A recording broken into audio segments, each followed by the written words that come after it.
তো দেখো বন্ধুরা, আজ আমি বানাতে চলেছি গাজরের হালুয়া।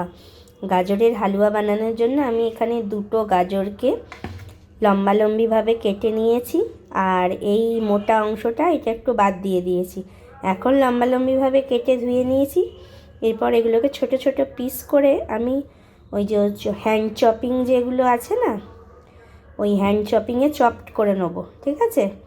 এমনি এটা গ্রেড করেও করা যায়, কিন্তু আমার যে গ্রেটার মেশিনটা সেটা ছোট, সেজন্য অসুবিধা হবে। সেই জন্য আমি ওই হ্যান্ড চপিং মেশিন দিয়ে চপ করে নেবো, একদম মিহি গ্রেটারে যেমন হয় এমনিই হয়ে যাবে। এগুলো আমি এখন ছোট ছোট করে কাটবো। আর নিয়েছি এখানে 500 গ্রাম দুধ নিয়েছি, যাতে একটু দুধটা একটু বেশি থাকলে জিনিসটা খেতে ভালো হয়। আর এখানে নিয়েছি রেড কাউয়ের ঘি। এলাচ তো লাগবেই, তোমরা সবাই জানো মোটামুটি সবাই।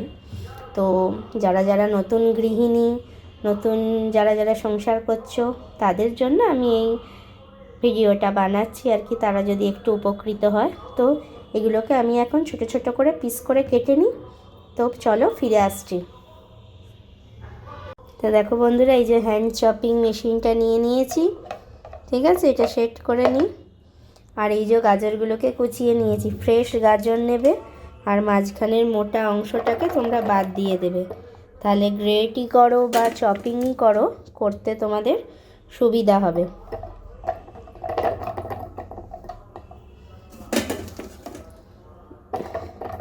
কিছুটা পরিমাণ আগে করব, একসাথে করব না, তাহলে ভালো করে করা যাবে আর কি। বাকিটা একটু পরে করব।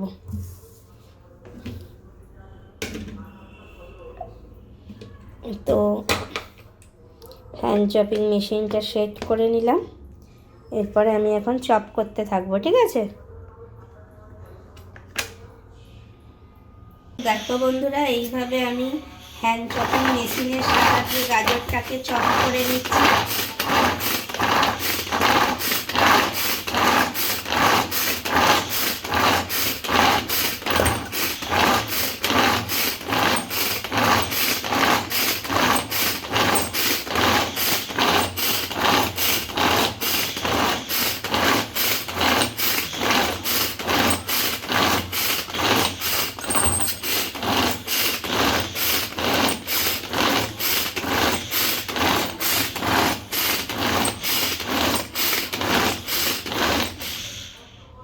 তো দেখো বন্ধুরা, বেশ ভালোভাবে লালচে করে গাজরটা ভেজে নিয়েছি ঘিয়েতে। ভালোভাবে বেশ রং ধরে গেছে, সুন্দর গন্ধ উঠেছে, ঘি গরম মশলা পড়েছে তো খুব সুন্দর একটা গন্ধ উঠেছে।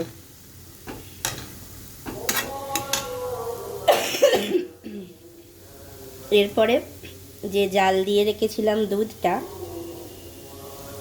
এই উষ্ণ গরম দুধটা এখানে ঢেলে দিচ্ছি।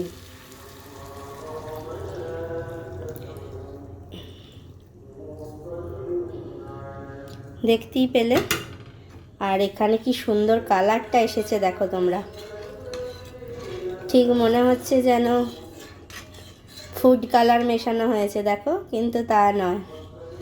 ঘি আর দুধ আর এই গরম মশলা ছাড়া আর অন্য কিচ্ছু অ্যাড করা হয়নি, এমনকি চিনি অবধি এখন অ্যাড করিনি।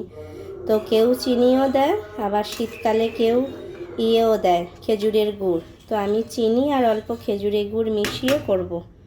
তো চলো, এটা এখন একটু ফুটতে থাকুক আর সেদ্ধ হতে থাকুক, ফিরে আসছি একটু পরে। তো দেখো বন্ধুরা, কড়াইয়ে আমি একটা ননস্টিক প্যান নিয়ে নিয়েছি। এর মধ্যে আমি এই 1 চামচ রেড কাউয়ের ঘি অ্যাড করলাম, আর 1 চামচ দিয়ে দিই, গন্ধটা ভালো আসবে। চাপ হয়ে গেছে ঠান্ডার সময়, তো এই যে ঘিটা এখন একটু গলুক।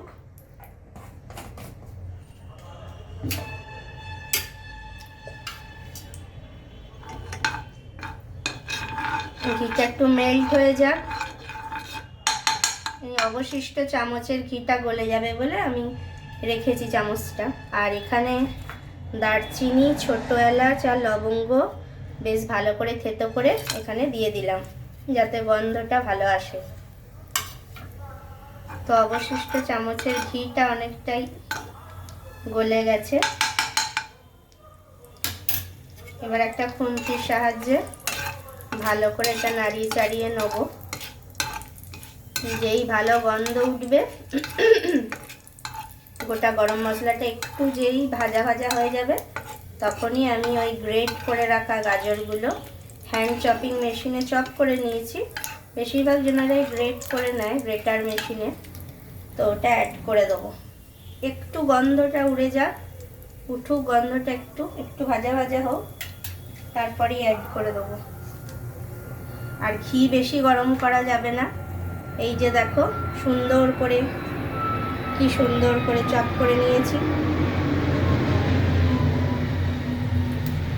এরপরে এইটা এখন অ্যাড করে দিলাম।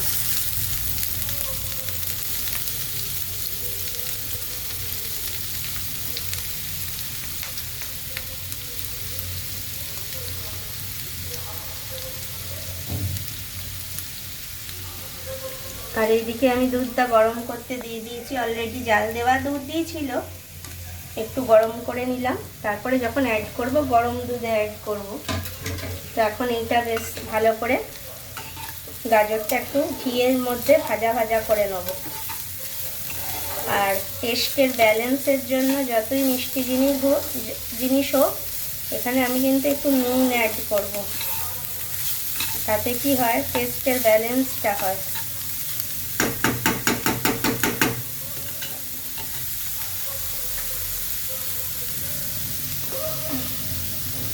এরপরেই দেখে নাও একটু নুন অ্যাড করছি, সামান্যই,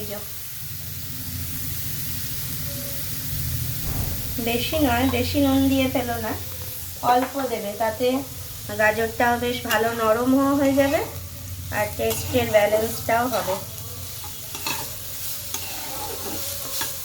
এই যে একটু ভাজা ভাজা করে নিই। তো চলো ফিরে আসছি, দেখতে থাকো। তো দেখো এখানে চিনি দিয়ে পুরো ব্যাপারটা বেশ মাখো মাখো হয়ে গেছে। পুরো স্ট্রাকচারটা ঠিক এইরকম থাকবে। আর এই সময় আমি এই অ্যাড করছি জলখাবারের নলেন গুড় একটুখানি, একটু জাস্ট টেস্টের জন্য। শীতের এইটা না দিলে এই 1 চামচ মতো একটু নলেন গুড় অ্যাড করব। দেখতেই পাচ্ছ, এই নলেন গুড় অ্যাড করে দিলাম।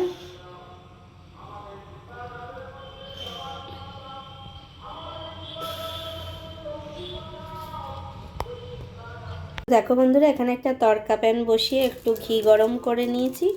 এখানে একটু কাজু বাদাম কটা ফ্রাই করে নেব, দিয়ে ফ্রাই করে গাজরের হালুয়াটার সঙ্গে মিশিয়ে দেবো।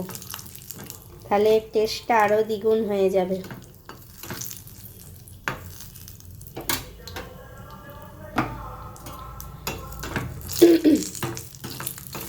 কাজু বাদাম অনেকে শুধু দেয় সাদাটা, কিন্তু এটা যদি একটু ঘিয়ে ফ্রাই করে নিয়ে তারপরে তোমরা অ্যাড করো না, তো তাহলে টেস্টটা আরও সুন্দর হয়। তোমরা একটু করে ঘিয়ে ফ্রাই করে নেবে। আমি তাতিয়ে নিয়েছি প্যানটা, অলমোস্ট হয়ে গেছে। এরপরে তুলে নেবো, এটা একটু ক্রাশ করে ওর মধ্যে ছড়িয়ে দেবো। তো দেখো বন্ধুরা, ফুটে গেছে, বেশ ভালোই সেদ্ধ হয়ে গেছে। এখানে আমি এখন চিনিটা অ্যাড করছি। 1 চামচ, 2 চামচ, 3 চামচ, 4 চামচ আর এই 5 চামচ এই দিলাম এখন চিনিটা।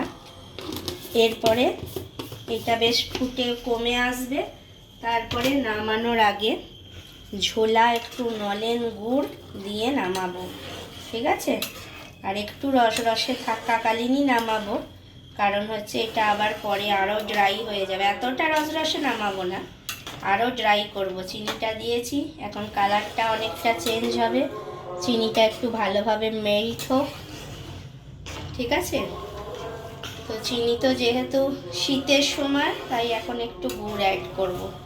তো চলো, এটা এখন একটু চিনিটা দিয়েছি, কালারটা চেঞ্জ হোক, ফুটতে থাকুক।